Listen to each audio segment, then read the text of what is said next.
ఎప్పటికప్పుడు సరికొత్త వార్తా కథనాలతో మీ ముందుకు దూసుకు వస్తున్న జర్నలిజం టీవీకి స్వాగతం. సంగం మండలం సిద్దిపురం గ్రామంలో ఆంజనేయ స్వామి ఆలయం వద్ద ఏర్పాటు చేసిన వినాయక విగ్రహం వద్ద వేడుకలు అత్యంత వైభవంగా జరుగుతున్నాయి. బాలగణపతికి నిర్వాహకులు 3 లక్షల రూపాయల నోట్లతో అలంకరణ చేశారు. గణపతి ఉత్సవ కమిటీ ఆధ్వర్యంలో 10, 20, 50, 100, 200 రూపాయల కొత్త నోట్లతో విగ్రహంతో పాటు మండపాన్ని అందంగా అలంకరించారు. వినాయక మండపం మొత్తం కరెన్సీ నోట్లతో కనిపించింది. గణపయ్యకు వేసే గజమాలల నుంచి మండపం వరకు కరెన్సీతో అలంకరించారు. ఆ కరెన్సీ నోట్లు వివిధ కలర్స్లోకి మారుతున్నట్లుగా లైట్లు కూడా ఏర్పాటు చేశారు. భక్తులు భారీ సంఖ్యలో పాల్గొని కరెన్సీ గణపతిని దర్శించుకున్నారు. అనంతరం సిద్దిబుద్ధి కళ్యాణ మహోత్సవాన్ని అత్యంత వైభవంగా నిర్వహించారు. భక్తులు కళ్యాణాన్ని తిలకించి తరించారు. అనంతరం తీర్థ ప్రసాదాలు స్వీకరించారు.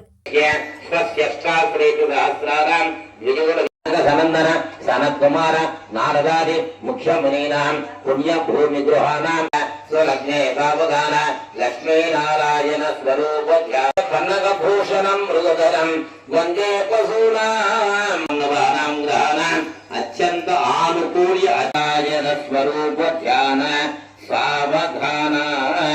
సుముహూర్తం జరుగుతున్నది. సుముహూర్తం అంటే మీరందరూ బాగా తెలుసుకోవాలి.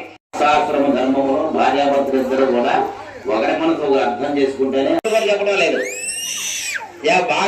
బాగా అలిసిపోవాలి.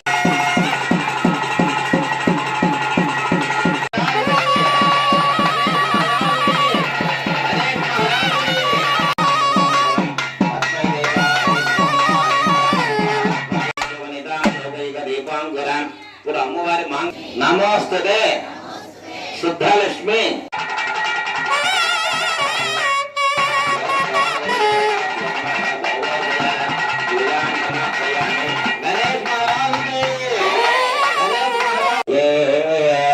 పరిబ్రహ్మానాం అనేక గోవులు తిరుగుకొని సుఖశాంతులుగా ఐరారోగ్య ఐశ్వర్యాలతో నామస్మరణకే మహాప్రీతి పాత్రం. నామస్మరణకే పెద్దపీట వేశారు. మానవుడు సహజంగా అబద్ధాలు చెప్పాల్సింది. అబద్ధం చెప్పకపోతే